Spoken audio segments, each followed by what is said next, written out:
Halo guys, selamat sore. Jumpa lagi di Pesat Semangat bersama Dapa Agro Indonesia, bertani mudah, bertani melimah, bertani berkah. Yaitu kita tindak lanjuti ini aplikasi BAS6 dimetil amina dengan metil metsulfuron dengan merek dagang Grandali. Kurang lebih sekitar 6 hari dari aplikasi guys. Ini kita tindak lanjuti lagi bagaimana dampak reaksi obatnya, tumbuh lagi atau sudah mati atau efek yang lain. Nampak kita seperti halnya yang kemarin, kita berada di tengah-tengah logawanya, diambil rumput yang paling tebal. Ini terlihat dari fisik tanaman seperti yang kita ramalkan. Posisi daun naik ke atas, padi tumbuh ke atas, padinya tenggelam. Ini terlihat pucuk-pucuknya daun, daun lancip, daun mekrok guys bahasa Jawanya. Terlihat di varietas kita Inpari 32 Mik Logowo. Terlihat fisiknya mulai naik ke atas, namun rumput-rumputnya yang di tengah-tengahnya ini ada yang menghijau, ada yang mati. Yang menghijau terlihat rumput yang istilahnya semen guys, tumbuh lagi namun tidak begitu lebat, sudah terhalau dengan herbisida. Seiring dengan tumbuhnya padi akan tertutup. Ini sesuai yang kita prediksi, hanya melemahkan untuk rumput-rumputnya. Nantinya disusul lebatnya padi akan tenggelam dengan sendirinya. Nampak seperti ini. Yang terlihat adalah di logo-logonya itu masih ada kekuningan, ada yang menghijau, namun padinya tumbuh ke atas, tidak ada stres, sudah pulih, sudah nampak mekrok untuk daun atasnya. Kita bergeser ke sebelah kiri, ini juga terlihat di legowonya yang rumputnya lebat, yang kita review dari awal. Lokasinya juga di sini, kita sambil jalan. Terlihat di pinggir-pinggirnya ini full anakan guys, karena airnya juga mendukung, sinar matahari penuh, sirkulasi udara juga bagus. Ini nampak nyeprok di kiri kanannya. Ini rumput ini sebenarnya kemarin sudah di herbisida. Ini terlihat agak layu namun tumbuh lagi karena rumput gerinting ini beruas, akhirnya satu mati, ruas yang lain hidup, bercabang-cabang, akhirnya bisa tumbuh lagi seperti ini. Namun di pinggir dirasa tidak mengganggu signifikan, normal-normal aja. Nampak rumput-rumput yang berada di tengah, ada yang menghijau lagi, ada yang tumbuh lagi, ada yang masih mati. Ini yang kita uji coba kemarin di pinggir pematang ini, nampak seperti ini. Memang secara teori herbisida golongan dimetil amina dan metil metsulfuron ini istilahnya dirancang untuk melayukan kemudian dicabut guys, agar lebih cepat untuk aplikasi pewatunan. Jika dibiarkan memang seperti ini. Ini adalah salah satu kelemahan herbisida dimetil amina dan metil metsulfuron, juga herbisida selektif yang lain. Ini golongan selektif ini dirasa awal-awal layu, kemudian setelah kita amati beberapa bulan yang lalu yang sudah terjadi, maksimal 20 hari lagi akan tumbuh dengan tumbuhan baru. Artinya urip neh guys bahasa Jawa ini, urip neh, tumbuh lagi, urip neh, atau tidak bisa mati 100%. Tapi dengan kondisi yang sudah dilemahkan, di tanaman utamanya sudah naik ke atas, artinya untuk sirkulasi penyerapan unsur hara sudah 80% dikuasai untuk padinya. Artinya si rumput ini tidak begitu menyerap pupuk. Memang itu yang kita tujukan, melemahkan, namun padinya tetap sehat, padinya tetap naik ke atas, hanya rumput-rumputnya yang tenggelam. Ini yang di lokasi kita yang dari awal yang nampak menguning, ini sudah mosak-masik, sudah tenggelam, padinya juga sudah naik ke atas. Nanti seiring waktu rumput ini pasti akan tumbuh, tidak akan mengganggu padinya yang begitu leluasa, kesannya sudah dilemahkan. Memang seperti itu untuk tujuan kita. Ini bila dibandingkan dengan pewatunan konvensional manual, nanti kita juga habis banyak, dimana rumput-rumput ini hanya sebagian kecil, hanya sebagian yang berada di kiri kanan, yang dicabut juga habis banyak, tidak dicabut nanti mengurangi potensi penyerapan unsur hara yang berakibat menurunnya hasil. Nampak seperti ini di kejauhan sudah mulai rempek, sudah mulai tertata, papak guys bahasa Jawanya. Seiring aplikasi herbisida kita yang melemahkan, menenggelamkan untuk rumput-rumputnya. Nampak seperti ini. Sebenarnya dimetil amina ini memang mintanya harus dosis tinggi guys, dosis tinggi, aplikasi larian. Artinya juga lebih bagus dibanding herbisida paraquat dichlorida yang kita tayangkan, yang kita review. Bahkan sekarang sudah solusi yang tepat, yaitu pemakaian herbisida paraquat dichlorida untuk padi dengan memakai corong.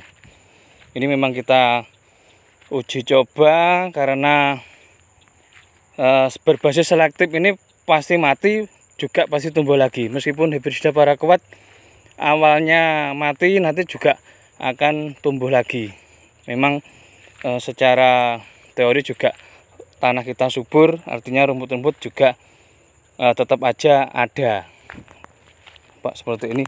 Ini adalah di tengah-tengahnya ada rumput-rumput yang masih mengganggu, nampak seperti ini. Tapi seiring waktu nanti akan tertutup untuk rimbunnya padi. Selanjutnya yaitu perawatan yang kita lakukan setelah herbisida dimetil amina dan metilmersulfuron.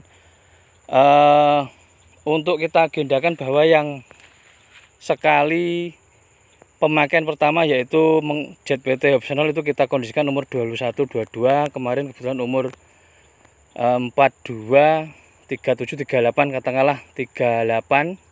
Kita agendakan opsional yang kedua guys. Ini sudah 3 hari aplikasi dari opsional. Nampak mulai tumbuhnya mulai merata, artinya sudah mulai papak. Ini memang harus dikondisikan tumbuh papak seperti ini guys yang kita kendaki, nanti biar tumbuh serempak, tumbuh sama, rumput juga tenggelam, padinya naik ke atas. Kita campurkan dengan pupuk daun berbasis nitrogen kita ambilkan dari Ultradap, nitrogen kita ambilkan dari kalsium pupuk cantik dari Santani, kemudian P sama K-nya, P diambil dari Ultradap, K-nya kita ambil dari ZK, kita mix jadi satu. Kemarin kita buat untuk Ultradapnya 1 kilo, ZK-nya 1 kilo, terus kalsiumnya juga 1 kilo, kita aduk jadi satu, kemudian kita kondisikan untuk 50 gram per tangki, kurang lebih 4 sendok. Bekasnya plenum guys, itu kurang lebih sekitar 15 gram. Artinya kita pakai 4 sendok itu sudah cukup. Dan nampak hasilnya setelah 3 hari seperti ini. Ini terlihat daun-daun pucuknya mulai terlihat mapak guys, seperti kasur bahasanya. Nampak seperti ini. Aplikasi opsionalnya kita pakai anjuran di labelnya cuma 5 mili. Ini kemarin kita kondisikan 7 mili karena seiring dengan lebatnya tumbuh dewasanya tanaman membutuhkan nutrisi juga banyak. Di tengah-tengahnya guys sudah mati untuk rumput-rumputnya. Ini di kondisi jamurnya tidak ada. Ini kita jalan masih ada merutu yang mengganggu di telinga kita. Ini nampak airnya hujan dua kali hujan, tidak deras namun sudah dapat menggenang di lahan-lahannya. Nampak seperti ini. Ini alhamdulillah sudah lumayan, sudah bagus. Memang umur 45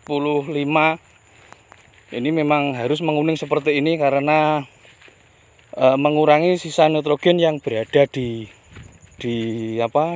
batang tanaman.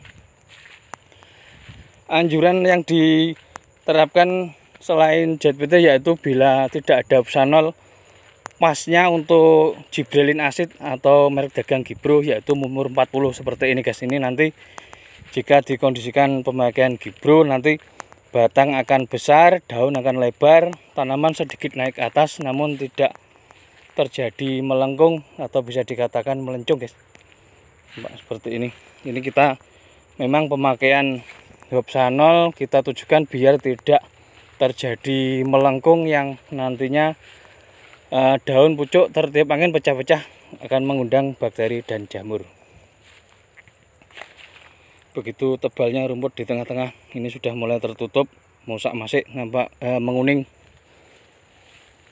Ini adalah tempat yang paling lebat, tempat yang lembab. Ini posisinya tanahnya basah, dikasih air tidak bisa menggenang, namun diairi cepat habis. Ini memang petakan yang lembaran seperti ini guys, ini memang sulit untuk dilakukan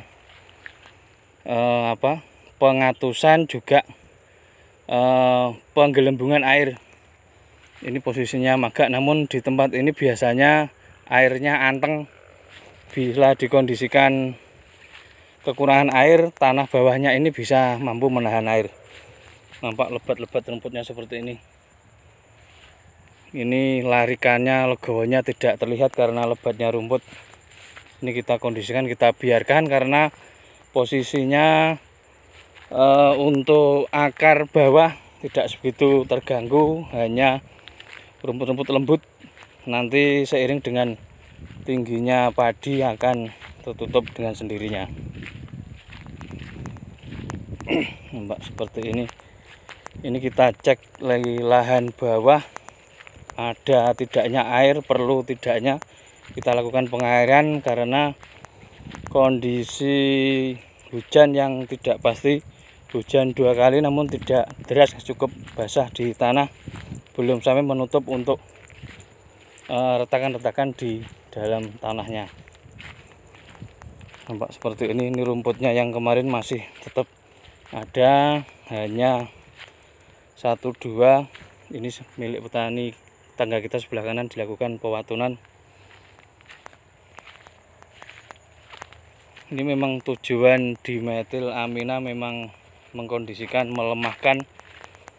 Terdapat kemerah-merahan, ini rumput tidak begitu luasa, padinya naik ke atas seiring umur dan kondisi tanaman. Seperti ini. Jika kondisi seperti ini nantinya cukup 10 hari sekali guys, mungkin aplikasi insektisida, fungisida ataupun perawatan yang lain. Yang penting jangan sampai terkena hama penyakit. Jadwalkan 10 hari sekali, ada tidak ada insek fungi langsung kita kondisikan. Ini petak yang paling bawah, alhamdulillah juga mulai sehat, mulai menutup untuk larikan-larikan. Kurang lebih gitu guys untuk review hari ini. Kita sambung untuk season yang selanjutnya.